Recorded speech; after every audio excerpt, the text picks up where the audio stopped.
Oh, she said she will record.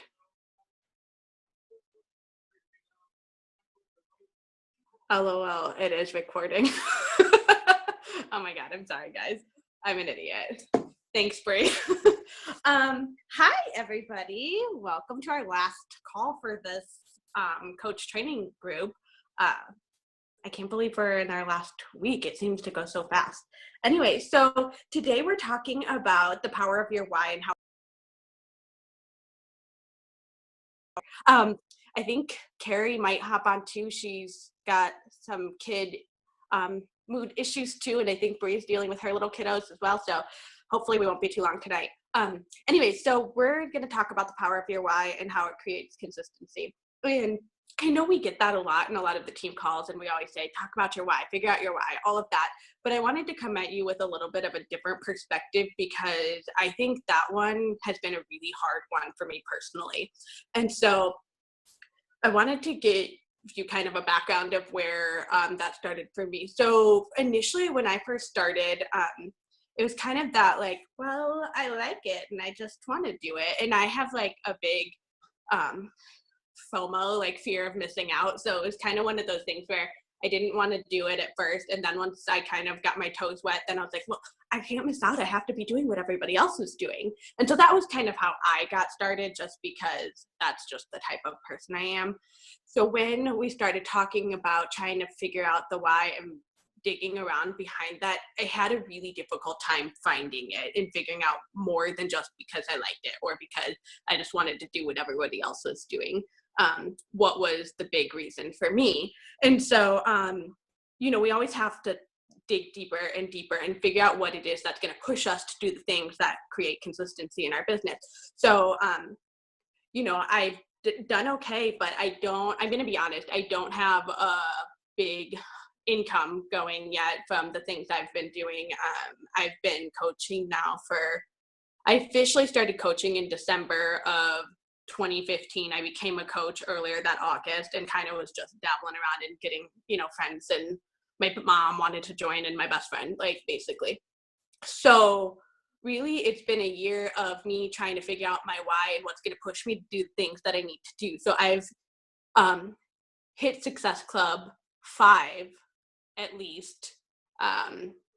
All but 1 month where I hit 4. And that's partly because I was up and down, up and down, up and down. I would be really good for a while because there was something we were working towards, like a team cup, or maybe there was an incentive on the team page where I was like, yeah, I want to get that, so I'm going to go for it this time. And then I'd kind of fall off for a week or two or whatever. And then I'd be fighting really hard the last week of the month because I'm like, I want to hit Success Club, but there's nothing pushing me hard enough to do it. So what the problem was is that I'm a teacher. I love teaching. And that was kind of what my thing was. Like, I love teaching so much that I've actually put off having kids because I didn't want to have to stay home. My husband works 12 to 14-hour shifts, sometimes 7 days a week. And so I didn't want to be a single mother, essentially. So that was kind of where I was struggling because my why of teaching was big enough that I was willing to hold off having kids, and I'm almost 30 years old. So I needed something big enough that was that deep of a reason to push me to do my Beachbody business. And I was having a hard time finding it because I didn't love it as much as I love teaching. So that's where my struggle came. And that's okay because people have struggles like that. And that's what makes my journey real. And I'm going to be, um, moving at this slower pace than some other people might because it's taking me longer to get there. And that's okay. And if you're in that position where it's like your why isn't just deep enough to get you doing the things that you need to do every day, that you want it that badly, it's allowed to be selfish. And so I wanted to let you know it's okay to change. They evolve. I'm sure Bree's has evolved since she first started 3 years ago. I'm sure Colleen's has as well. And even Colleen, I mean, she's been coaching, I think, probably a few months less than I have, but she's, I think, doing better in her business than I am because her why is deep enough and big enough that it pushed her to be consistent and do all the things to grow and do it at a faster rate. And so I've changed at that point now. It finally hit me what my deep why is. And it's partly because I am ready to have children. But that's not actually my why for continuing to do this. My why I figured out, and it's a huge fear because it's like 10 years of my life that I'm trying to figure out. I don't want to teach necessarily anymore. I don't know. It's not like I go to school and I think about Beachbody, and that's not what I want to do. I should be thinking about my kids. And yeah, Colleen, you're right. Your why is seriously everything. It really is. And that's why it was so hard for me, because my why just wasn't deep enough. And so I'm finally at the point where, not so much income based, but it's getting over my fear of a career change. Like, what is that what I really want? Do I really want to give up teaching? Is it fulfilling me like it used to? I don't go to school with that love that I want to not have kids right now because I would rather be at school. I don't have that anymore. And so that was like my biggest powerful thing that I had going. And so now I have something in place of that kind of lit a fire under my ass. So it's not even about having kids, even though I know I'm ready to have kids. It's about the fact that I want to make this my career. I want this to be my work change, and have an income that matches my teaching salary at minimum, because we know I don't make much money teaching in Central Iowa, okay? I'm in one of the lowest paid districts in Central Iowa, so I'm not making a lot anyway. So it should be easy for me to hit that minimum, at least. And so that's kind of my new why. It's not that I want to stay home with kids. It's because I want to replace my income, so that way that I don't have to get up in the morning and I don't have to go to school. And I'm not a morning person. I honestly just really want to stay home with my dog. And so those are kind of the things that have been driving me now. And I wrote affirmations for it because that's scary. I put 10 years of my life into teaching and going to school. I'm still in grad school right now because I had to go back for state requirements. So you can imagine the internal struggle, and it's okay to have that. And so that was why I wanted to talk about this tonight, because I'm coming from a very different perspective than I think a lot of people do, just because a majority of this profession are moms, and they want to stay home with their kids. And I don't have kids, so I don't know that feeling. You know what I mean? Or maybe it's somebody who, we have one of Carrie's coaches, Stacy. She is, I think, in her 50s maybe, but her kids are grown. You know what I mean? Like, she doesn't have like kids at home that she wants to stay home for. She has other reasons backing her why to do the things she wants to do. So when it's that powerful, it's going to affect your work. It's going to affect how hard you push and how consistent you are, because we all know that we can do, like, I can do the daily things. I can post on social media. I like that part of the job. That's easy for me.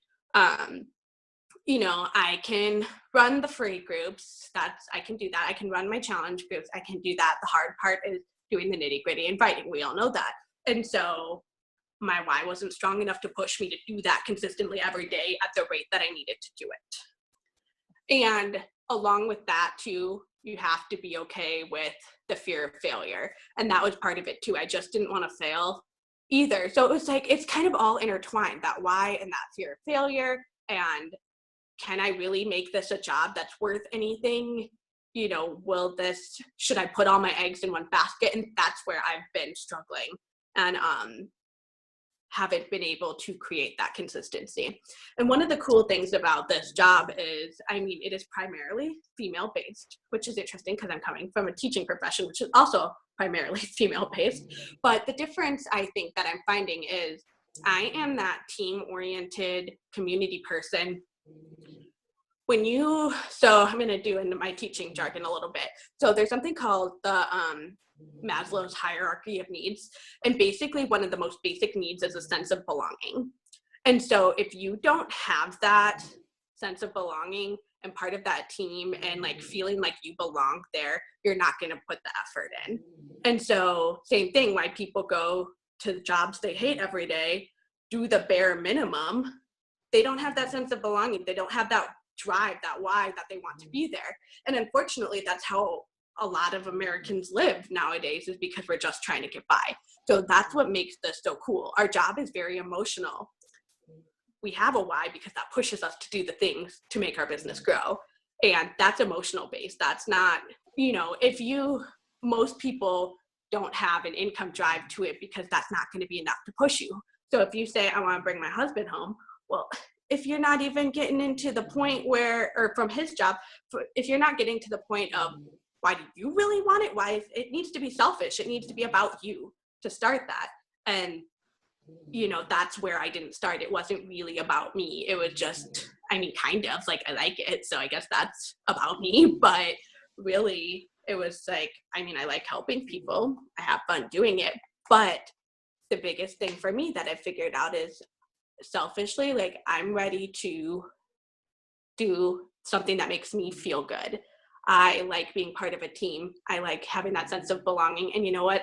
I grew up my entire life struggling with relationships and friends and things like that. So having this, I think, is really what's driving me at this point. I feel included. And being a part of this, even the leadership of Deluxe Legacy and Brie inviting me to do these things, that's also lighting a fire under my ass, because I feel that inclusion that I've been looking for. Not that I didn't have that before. I mean, I love our team and things, you know, all the things we've been doing, but that's just another piece of my why, and why it's pushing it stronger for me to do the things I'm doing now, which I wish I would have been doing a year ago. If I had, I'd probably be a lot farther than I am. But that's what's cool about this job, is it's a learning experience, and you go at your pace, and you just have to dig deep and really and figure out what it is. And so, you know, if you're in that position where I've been, then map it out, really figure out what that selfish why is and what you are looking for. And it's okay to change it. I mean, clearly mine has changed within the last just couple of months. I finally figured it out. And I'm sure it will change again a few months from now. Who knows? It can evolve, and that's okay. And it can be emotional, and that's okay, because our job is emotional. If we weren't I mean, yes, we have to think and business oriented, but we wouldn't do the business if we weren't emotional about it, which is kind of what's cool about this job, because there's not a lot of jobs you can be that way with. I think that's it. That's all I wanted to share. So really, because you do that and have that power, it will create the consistency to do those things you need to do every day. And of course, we check off our list to help us stay on track. But that's going to drive you to be consistent and do those things, and not be like, I can do it tomorrow. Or if I just do a little bit today, that's okay. Like, I'll really hit it hard this weekend. And take it from, I'm a pro procrastinator. So I've spent a lot of this business procrastinating too, because I'm going to do it tomorrow. And so once you feel that strong enough to do it today, that's when your business will move. Anything? I know Colleen and Brie are not are muted and not visual right now, but is there anything you guys wanted to add?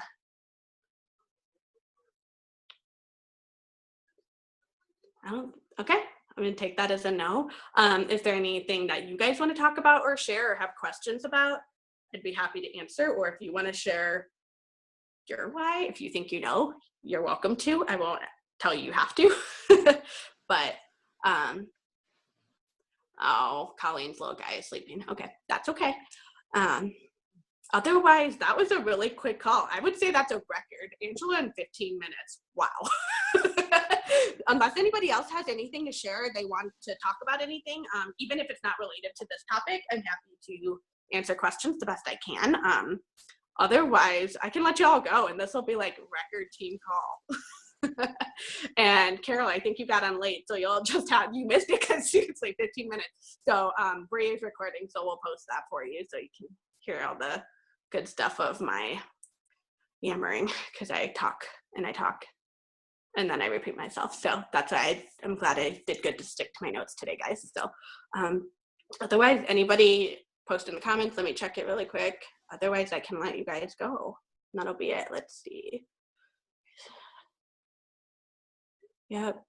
Colleen said the same thing, her why changing all the time, and how powerful it is to buckle down and get you to do what you want, and that sense of belonging as well. really helps, and being team oriented and doing the things. And you might have heard Bree talk about we're doing some revamping and joining and merging with our team pages and things like that. And I think that's a big part of that as well. It'll affect that team bond that we have going, and how quickly it's contagious. Like, kind of like the bystander effect. The more people do things, the more they want to do things.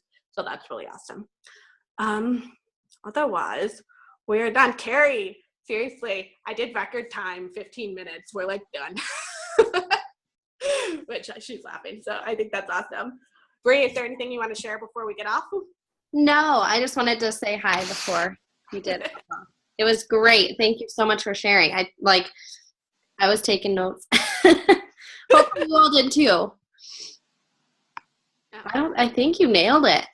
Anybody have questions or want to share, comment? I don't think so. I checked the comments. Nobody's saying anything yet. Me either. Awesome. Yeah. You're like me, like fast talker, like just give bang. I know. I was like, you're going to have me host team calls on Friday night. I'll get us done in like 20 minutes. Right. Nail it down. Cool. I'm glad everyone was able to hop on. Sorry, my camera's off having family night. So I have a very 4-year-old who needed me. So anyway, glad you guys were all able to hop on. Hopefully you gained some stuff from this call. Make sure you're keeping up with the new coach training.